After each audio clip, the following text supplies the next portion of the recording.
निवडणुकींच्या धामधुमीमध्ये अनेक प्रश्नांची उत्तरं जाहीर सभांमध्ये दिली देखील, पण या संपूर्ण निवडणुकीमध्ये जनतेचे आणखी काही प्रश्न आहेत जे मुख्यमंत्री देवेंद्र फडणवीस आपल्याला देणार आहेत आणि आज ते निवडणुकीच्या या संपूर्ण धामधुमीमध्ये आपल्याला भेटत आहेत। साहेब नमस्कार, तुमचं स्वागत आहे IBN लोकमतमध्ये। सर्वात महत्त्वाचा विषय निवडणुकीचा प्रचार हा संपूर्ण जर पाहिला तर विशेषतः मुंबई केंद्रित झालेला आहे पूर्ण महाराष्ट्रामध्ये। आणि सर्वात महत्त्वाचं म्हणजे तुमचा जो विरोधक आता सध्या, तुम्ही जरी सत्तेत तुमच्यासोबत असलं तरी आता सध्या मोठा विरोधक आहे, रामायण महाभारत याच्या पलीकडे विकासाच्या मुद्द्यांवर काहीच चर्चा झाली नाही। अगदी खरी गोष्ट आहे। मुळामध्ये मी तर महाराष्ट्राच्या सगळ्या भागांमध्ये गेलो, सगळ्या जिल्हा परिषदांमध्ये गेलो। उद्धवजी 18 सभा त्यांनी मुंबईत केल्या, एक पुण्यात केली, एक ठाण्यात केली, एक पिंपरी चिंचवडला केली, एक नाशिकला केली। आणि मीडियाने देखील सगळा जो काही कव्हरेज केला तो मुंबईच्या प्रचाराचा केला। खरं तर मुंबईच्या बाहेरही महाराष्ट्र आहे आणि तिथे निवडणुका चालल्या आहेत असं काही त्या ठिकाणी वाटत नव्हतं। आपण जर निवडणुकीतला माझा प्रचार बघितला असेल तर निवडणुकीमध्ये 80% माझ्या भाषणाचा भाग हा मी विकासाला देत होतो आणि 20% हा मी राजकारणाला देत होतो। आणि आपण जर इतर पक्षांचे नेते बघितले तर ते पूर्ण केवळ राजकारणावर बोलत होते। त्यामुळे मी सातत्याने विकास हा विषय असावा असाच प्रयत्न केला। पण आता शिवसेनेचा जर विचार केला तर मुंबईमध्ये ते वीक पिचवर आहेत। ते मुंबईमधल्या झालेल्या वेगवेगळ्या घोटाळ्यांमुळे विकासावर बोलू शकत नाहीत आणि म्हणून त्यांनी मग वेगवेगळे विषय त्यात आणायचे आणि विकासाच्या मुद्द्यावर चर्चाच करायची नाही अशी एक पॉलिसी ठेवली होती। पण सर्वात महत्त्वाचं म्हणजे तुम्ही देखील मुंबईच्या विकासापेक्षा महाराष्ट्राच्या विकासाकडे आणखी खूप फोकस असायला हवा होता, तो देखील जाताना कधी दिसला नाही। आपण माझ्या ग्रामीण भागातले जर भाषणं ऐकले असतील तर मी ग्रामीण भागामध्ये तर 90% गावांचा विकास, शेतीचा विकास काय केला आहे, काय करणार आहे एवढंच बोललो। राजकारण बोललोच नाही, एखादं वाक्य राजकारणाच्या पलीकडे मी बोललो नाही। मला असं वाटतं पहिल्यांदा महाराष्ट्राच्या इतिहासामध्ये एखादा मुख्यमंत्री हा निवडणुकीचं भाषण हे केवळ विकासावर देतोय असं चित्रच कधी महाराष्ट्राने पाहिलं नसेल, पण मी ते केलं। पण एवढा तुम्ही म्हणतात विकासाचे अनेक मुद्द्यांवर तुम्ही भाषण केली आहेत, पण विरोधक जे म्हणतात, विरोधक सोशल मीडियावर असेल एकदम स्पष्टपणे येत आहे की हे सरकार फक्त आश्वासन देत आहे, गाजर सरकार म्हणून उल्लेख केला जातो। नाही, हा इतका बालिशपणाचा अशा प्रकारचा आरोप आहे। मुंबईचाच विचार आपण करू। मुंबईमध्ये 120 किलोमीटर मेट्रोचं नेटवर्क मी सुरू केलं।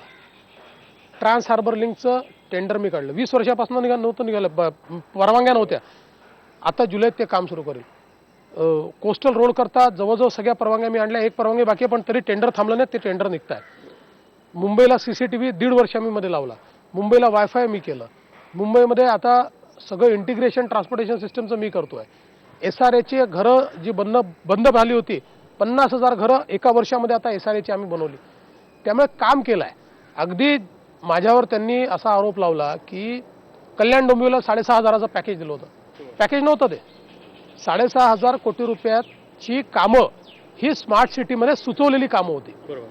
आणि स्मार्ट सिटीचं गणित असं आहे की त्याच्यामध्ये केंद्र सरकार राज्य सरकार पैसे देईल, त्या पैशावर लिव्हरेज करून महानगरपालिकेने पैसे उभे करायचे आहेत। ते उभे करण्याकरता देखील कॅनेडियन पेन्शन फंडशी मी चर्चा केली। त्यांना सांगितलं ठाणे, कल्याण डोंबिवली आणि पुणे या तिघांना तुम्ही पैसे द्या आणि याच्या व्यतिरिक्त कल्याण ग्रोथ सेंटरमध्ये 1,000 कोटी रुपये मी दिले आणि कल्याणमध्ये 14,000 कोटीची मेट्रो मी नेली। तुम्ही काय केलं सांगा? आले तुमचे महापौर माझ्याकडे, आले तुम्ही कधी माझ्याकडे डेप्युटेशन घेऊन की आमच्या स्मार्ट सिटीचं काय झालं? म्हणजे शेवटी एवढी वर्ष गाजरं द्यायची सवय त्यांना लागलेली असल्यामुळे आणि आता कोणीतरी आश्वासन पूर्त करताय हे लक्षात आल्यामुळे आज अशा प्रकारचं ते बोलतात, पण मी फार मनावर घेत नाही। पण सर्वात त्यांचा बऱ्याच गोष्टींना आक्षेप असा होता की छत्रपती शिवाजी महाराजांचा स्मारकाचा मुद्दा असेल, डॉक्टर बाबासाहेब आंबेडकरांच्या स्मारकाच्या भूमिपूजन होऊन 1 वर्ष झालं, अजूनही तो कुठेही काम सुरू होताना दिसत नाही। या सगळ्या गोष्टींचं आश्वासन केवळ मिळत आहे असं ते म्हणतात। डॉक्टर बाबासाहेब आंबेडकरांच्या स्मारकाची जागा हँडओव्हर झाली, त्याच्यावरची जी मिल आहे ती तोडण्याकरता टेंडर झालं, ते मंजूर झालं, ती मिल तोडण्यात आली, त्याच्यावर स्मारक बनवायचं आहे त्याचं देखील टेंडर झालं, ते काम आता सुरू होत आहे। छत्रपती शिवाजी महाराजांच्या स्मारकाच्या संदर्भात टेंडर झालं, त्याची तारीख 15 दिवसापूर्वीच होती, पण काही बिडर्सनी सांगितले कॉम्प्लिकेटेड आहे आम्हाला वाढवून द्या, त्यामुळे 23 तारीख त्याची शेवटची आहे बीड सबमिट करण्याची। त्यामुळे असं कुठलं काम आहे जे झालं नाही। बरोबर। आता हे सगळे मुद्दे मुंबई सेंट्रिक राहिले पण खऱ्या अर्थानं महाराष्ट्रात अनेक मुद्दे या ठिकाणी शेतकऱ्यांना भेडसावत आहेत, जनतेला भेडसावत आहेत. सर्वात महत्त्वाचा विषय शेतकऱ्यांचा प्रश्न जो आहे तो खूप ऐरणीवर आला आहे. काही नाशिकला असेल, कांदा शेतकरी उभं पीक जात आहेत, भाव जे शेतीमाला कृषीमालाला भाव असायला पाहिजे तो मिळताना दिसत नाही आहे. हमी भावाचा मुद्दा देखील खूप महत्त्वाचा आहे. नाही, कांद्याचा मुद्दा खरोखर गंभीर आहे. पण आमच्या सरकारनं या कांद्याच्या मुद्द्यावर तात्काळ आम्ही केंद्र सरकारकडे गेलो. काँग्रेसच्या सरकारने 7 वर्षाचा जो हे करार केला होता तो संपलेला होता. त्यामुळे त्या ठिकाणी एक्सपोर्ट होऊ शकत नव्हतं. ते आम्ही करून घेतलं, एक्सपोर्ट सुरू करून दिला आणि कांद्याकडे आमचं लक्ष आहे. पण त्याच्या व्यतिरिक्त जे काही हमीभाव दिले पाहिजे, तुरीकरता आम्ही खरेदी केंद्र उघडले, 5,050ने तुरी विकत घेतल्या. आम्ही सोयाबीन करता केंद्र उघडलं. आम्ही प्रत्येक गोष्टीकरता केंद्र उघडून सरकारच्या वतीनं ते विकत घेतलं आणि प्राईस स्टॅबिलायझेशन केलं. जोपर्यंत आपण आपली उत्पादकता वाढवणार नाही तोपर्यंत आपल्या शेतकऱ्याला शेती परवडू शकत नाही. आता कापसाचा जर आपण विचार केला तर आपल्या इथलं ॲव्हरेज उत्पन्न 11 क्विंटल, 15 क्विंटल, 20 क्विंटल, 22 क्विंटल. गुजरातमधलं ॲव्हरेज उत्पन्न 22 क्विंटलपासून सुरू होतं 40 क्विंटलपर्यंत. त्यामुळे त्यांना हमीभाव परवडतो, आपल्याला नाही परवडत. पण हमीभावात तुम्ही ज्यांच्याशी मैत्री केली आहे तेच आता हमीभावाचा मुद्दा देखील उपस्थित करताय आणि हमीभाव आम्हाला मिळू शकला नाही असं खापर पडतात. राजू शेट्टी त्याच्यात अग्रेसर आहे. नाही, हमीभाव मिळाला नाही असं नाहीच आहे. हमीभाव सगळीकडे मिळाला. हमीभाव परवडत नाही असं शेतकऱ्यांना वाटतं. त्याचं मी कारण तुम्हाला सांगितलं. कारण मी तर यावेळेस सांगितलं की जिथे हमीभाव मिळणार नाही त्या शेतकऱ्यांनी आमच्याकडे तक्रार करावी, आम्ही FIR दाखल करू. पण अजूनही खरेदी केंद्र बंद आहेत. सगळे खरेदी केंद्र चालू आहेत. काही ठिकाणी आता इतकी खरेदी केली आम्ही, बंपर पीक आहे यावर्षी. कारण काय झालं, रबीचं पीक देखील बंपर येत आहे. रबीमध्ये आमच्या या जलयुक्त शिवारमुळे 100% रबीचं क्षेत्र वाढलंय. आता हे बंपर पीक आल्यावर त्याच्यात नवीन समस्या तयार झाली की खरेदी केंद्र सुरू केले, खरेदी केली, आता गोडाऊन संपले, गोडाऊनच उरलेले नाहीत. आता भाड्याने गोडाऊन घेणं आणि पुन्हा खरेदी सुरू करणं यात मध्ये 3-4-5 दिवसाचा गॅप जातो प्रत्येक ठिकाणी. मग हा एवढं सरकार करत असताना जनतेपर्यंत पोहोचू शकलं नाही. फक्त देवेंद्र फडणवीस एकटे प्रचार करतायत म्हणून हे सगळं होतंय.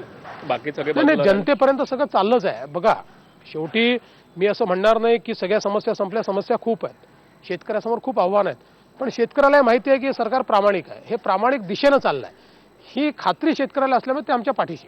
नाही, पण मुद्दा तो आहे की तुमच्या सोबतीला आणखी जे मंत्री आहेत ते देखील या ठिकाणी प्रचाराला यायला पाहिजे होते. पण तसं तो ठसा उमटताना दिसत नाही. फक्त देवेंद्र फडणवीस एकमेव संपूर्ण राज्यात आणि मुंबईत सगळे मंत्री प्रचारामध्ये आहेत.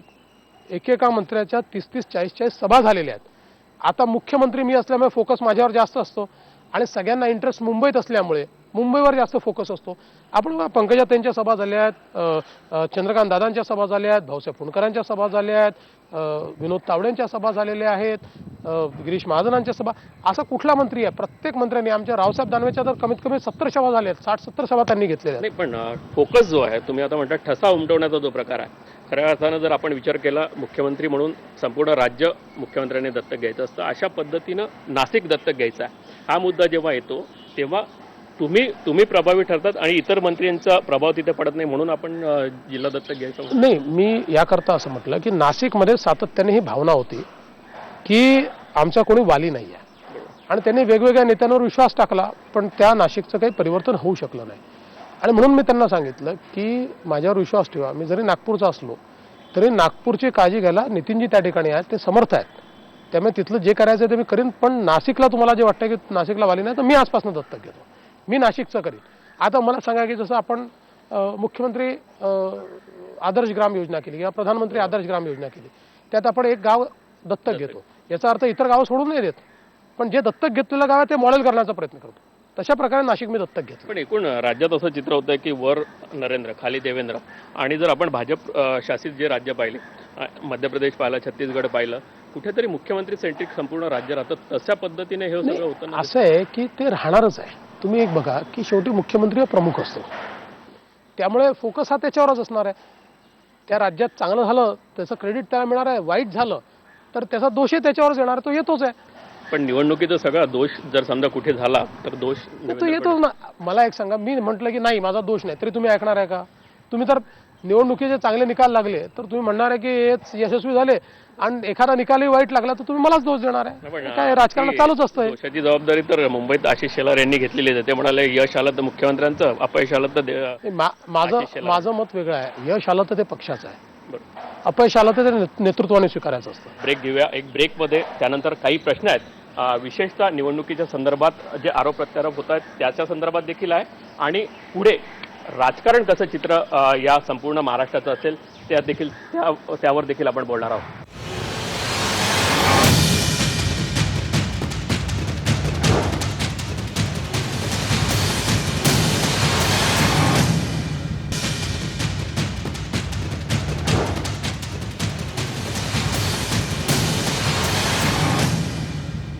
मुख्यमंत्री देवेंद्र फडणवीस यांच्यासोबतची चर्चा अशीच पुढे राहणार आहे. आपण एक महत्त्वाचा मुद्दा या निवडणुकीमध्ये राहिलेला आहे. नोटाबंदी या मुद्द्यावरनं विरोधकांनी चांगलंच धारेवर धरलं आहे. विशेषतः तुमचा सहयोगी राज्यात केंद्रात तुमचा सहयोगी आहे, पण सर्वात जास्त तुटून पडला असेल तर नोटाबंदीवर. नोटाबंदीला खऱ्या अर्थानं जनतेनं स्वीकारलं. जनतेला त्रास खूप झाला नोटाबंदींवर, पण तो त्रास झाल्यानंतर देखील जनतेनं नोटाबंदीला पूर्णपणे स्वीकारलं, कारण त्यांना माहिती होतं की या पंतप्रधानांचं इंटेन्शन बरोबर आहे. ते चांगलं काम करतात, त्यांना काळा पैसा संपवायचा आहे, त्यांच्यावर लोकांचा विश्वास आहे. आता आपण बघा, पूर्ण देशभरात, महाराष्ट्रासहित देशभरात नोटाबंदीनंतर ज्या निवडणुका झाल्या त्या निवडणुकांमध्ये पूर्ण यश जे मिळालं ते भारतीय जनता पक्षालाच मिळालं. त्यामुळे नोटाबंदींच्या संदर्भात मला असं वाटतं की जनता आमच्या पाठीशी आहे. आता मला असं वाटतं की काही नेत्यांना याचा त्रास झाला असेल, त्यांच्या रांगेत शिवसेना का जाऊन उभी राहिली आहे मला अजून समजलं नाही. पण सरकारला पण कुठेतरी त्रास झाला असं वाटत नाही, कारण आताच इकॉनॉमिकल याच्यामध्ये जे असं आलं की साधारणतः 1,500 कोटींचा यावर्षी टॅक्स कमी सरकारला मिळाला. नाही, उलट व्हॅट जास्त मिळाला आहे. म्हणजे नोटाबंदीनंतर व्हॅट जास्त आला. हे खरं आहे की जे जमिनीचे सौदे आहेत ते थोडे कमी झाल्यामुळे त्याच्यातला महसूल आमचा कमी झाला, स्टॅम्प ड्युटीचा. पण त्याचं कारणही आहे की जमिनीच्या सौद्यात काळा पैसा होता, तो आता यूज होत नाही आहे, त्यामुळे ते देशाकरता चांगला आहे. आणि तिसरं, राज्य उत्पादन शुल्काच्या संदर्भात सुप्रीम कोर्टाचा एक आदेश आला. त्या आदेशामुळे हायवेवर दुकानं चालू शकणार नाहीत, त्यातनं त्याच्यामध्ये थोडासा डाऊन आला, पण व्हॅट आमचा वाढला आहे. खऱ्या अर्थानं प्रशासन ज्या पद्धतीनं हाताळलं जात आहे, एक रुटीन लागल्यासारखं हे सरकार झालं होतं. पण मध्ये ह्या निवडणुका आल्यामुळे असं झालं चित्र की कधी सरकारचा पाठिंबा निघेल इतकं अस्थिर वातावरण या संपूर्ण परिस्थितीत निर्माण झालं. प्रशासन कुठेतरी एकदम स्वस्थ बसताना दिसतंय की उद्या सरकारचं काय होईल, आम्ही निर्णय घ्यायला सध्या तरी टाळाटाळ करताना दिसतंय.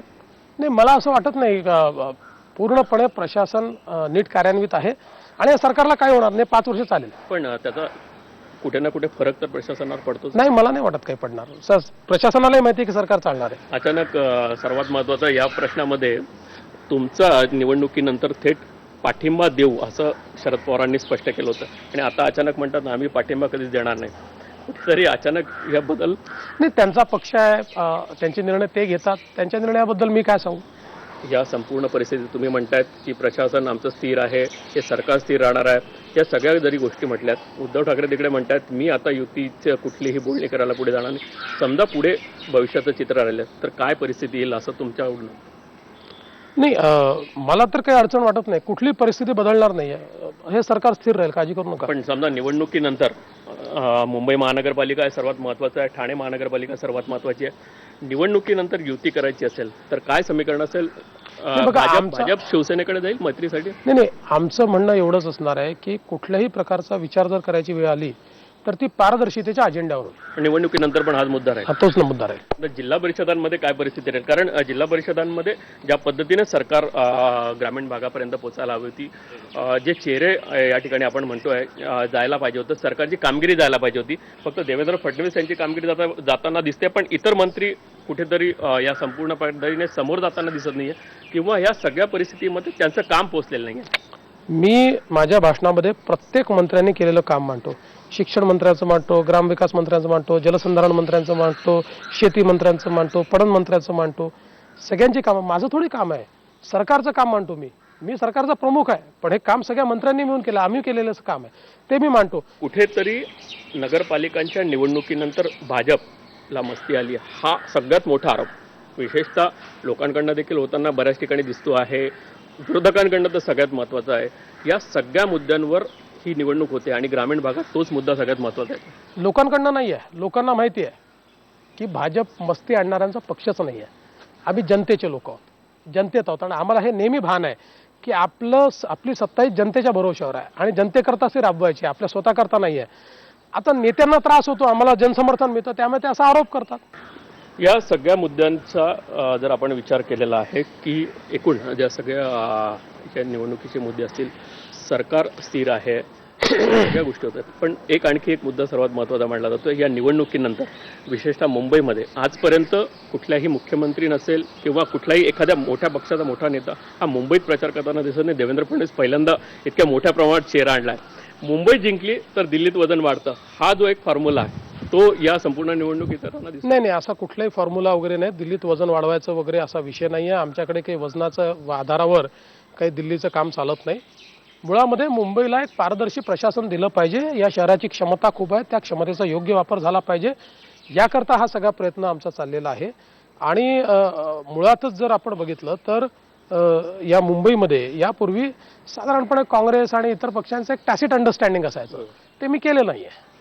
फ्युचरमध्ये काय देवेंद्र फडणवीसांची स्कीम असेल महाराष्ट्रासाठी, मुंबईसाठी?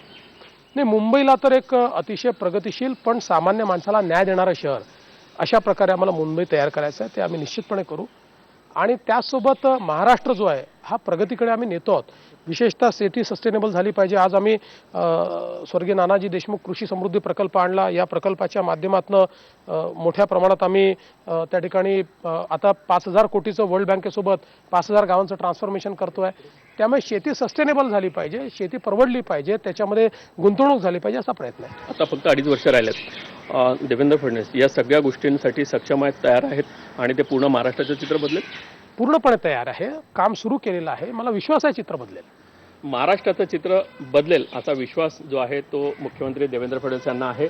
आणि निवडणुकांचं चित्र लवकर स्पष्ट होईल आणि यानंतर एक महाराष्ट्र वेगळा दिसेल असा विश्वास तरी आता देवेंद्र फडणवीस व्यक्त करतात. साहेब, आमच्याशी बोलल्याबद्दल धन्यवाद. थँक्यू.